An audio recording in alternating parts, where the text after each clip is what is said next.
Assalamualaikum warahmatullahi wabarakatuh. Saya Vinka Amanda dengan NPM 22210201881. Saya akan mempresentasikan mata kuliah Filsafat Hukum Islam, Hukum Tata Negara kelas F semester 4 dengan dosen pengampu Hervin Yoki Pradikta MHI. Pendekatan filsafat hukum dalam lingkup ilmu hukum dan ilmu sosial. Ilmu hukum, beberapa pendapat mengatakan bahwa karena filsafat hukum merupakan bagian khusus dari filsafat pada umumnya, maka berarti filsafat hukum hanya mempelajari hukum secara khusus, sehingga hal-hal non-hukum menjadi tidak relevan dalam pengkajian filsafat hukum. Sebagai filsafat, filsafat hukum tunduk pada sifat-sifat, cara-cara, dan tujuan-tujuan dari filsafat pada umumnya. Di samping itu, hukum sebagai objek dari filsafat hukum akan mempengaruhi filsafat hukum. Dengan demikian, secara timbal balik antara filsafat hukum dan filsafat saling berhubungan. Secara sederhana, dapat dikatakan bahwa filsafat hukum adalah cabang filsafat, yaitu filsafat tingkah laku atau etika yang mempelajari hakikat hukum. Dengan perkataan lain, filsafat hukum adalah ilmu yang mempelajari hukum secara filosofis. Jadi, objek filsafat hukum adalah hukum dan objek tersebut dikaji secara mendalam sampai kepada inti atau dasarnya, yaitu disebut hakikat. Menurut Purnadi Purbakaraka dan Surjono Sukanto, hukum dapat diartikan sebagai 9.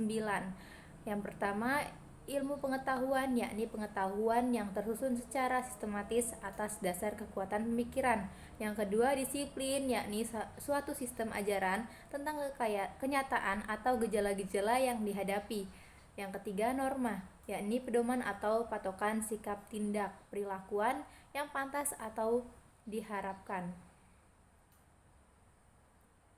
Yang keempat, tata hukum, yakni struktur atau proses perangkat nama-nama hukum yang berlaku pada suatu waktu dan tempat tertentu serta berbentuk tertulis. Yang kelima, petugas, yakni pribadi-pribadi yang merupakan kalangan yang berhubungan erat dengan penegakan hukum. Yang keenam, keputusan penguasa, yakni hasil proses diskresi. Yang ketujuh, proses pemerintahan, yakni proses hubungan timbal balik antara unsur-unsur pokok dari sistem kenegaraan. Yang kedelapan, sikap tindak ajek atau perilakuan yang teratur, yakni perilakuan yang diulang-ulang dengan cara yang sama yang bertujuan untuk mencapai kedamaian. Yang kesembilan, yaitu terakhir, jalinan nilai-nilai, yakni jalinan dari konsepsi-konsepsi abstrak tentang apa yang dianggap baik dan buruk. Selanjutnya, ilmu filsafat sosial. Filsafat sosial merupakan cabang filsafat yang mempelajari persoalan kemasyarakatan secara kritis, radikal, dan kompresif. Sejak Plato dan Aristoteles, kajian terhadap persoalan-persoalan kemasyarakatan sudah menjadi objek penelitian tersendiri. Menurut Plato dan Aristoteles, susunan masyarakat mencerminkan susunan kamus yang abadi. Manusia berkewajiban untuk menyesuaikan diri dengan susunan itu dan menaati demi keselamatannya. Kalau tidak, ia menghancurkan dirinya.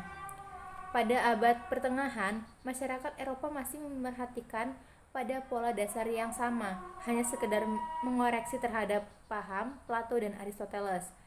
Paham tentang otonomi kosmos diganti dengan paham hertomonimia, yaitu kepercayaan bahwa kosmos tidak berdiri sendiri tetapi bergantung pada kemanusiaan Allah, kekuasaan Allah. Ketertiban kosmos adalah suatu ketertiban yang telah diciptakan. Yang selanjutnya, perubahan hukum dan sosial. Proses terjadinya perubahan-perubahan pada masyarakat di dunia pada dewasa ini merupakan suatu gejala yang normal yang mempengaruhinya menjalar dengan cepat ke bagian-bagian lain dari dunia, antara lain berkat adanya komunikasi modern dengan taraf teknologi yang berkembang dengan pesatnya. Penemuan-penemuan baru di bidang teknologi terjadi suatu revolusi, modernisasi, pendidikan, dan lain-lain. Kejadian yang di suatu tempat dengan cepat dan dapat diketahui oleh masyarakat-masyarakat lain yang bertempat tinggal jauh dari pusat terjalinnya peristiwa tersebut di atas. Perubahan-perubahan dalam masyarakat dapat mengenai nilai-nilai, kaidah-kaidah, pola perilaku, organisasi, struktur, lembaga-lembaga sosial, stratifikasi sosial, kekuasaan, interaksi sosial, dan lain sebagainya. Faktor yang mempengaruhi terjadinya perubahan sosial.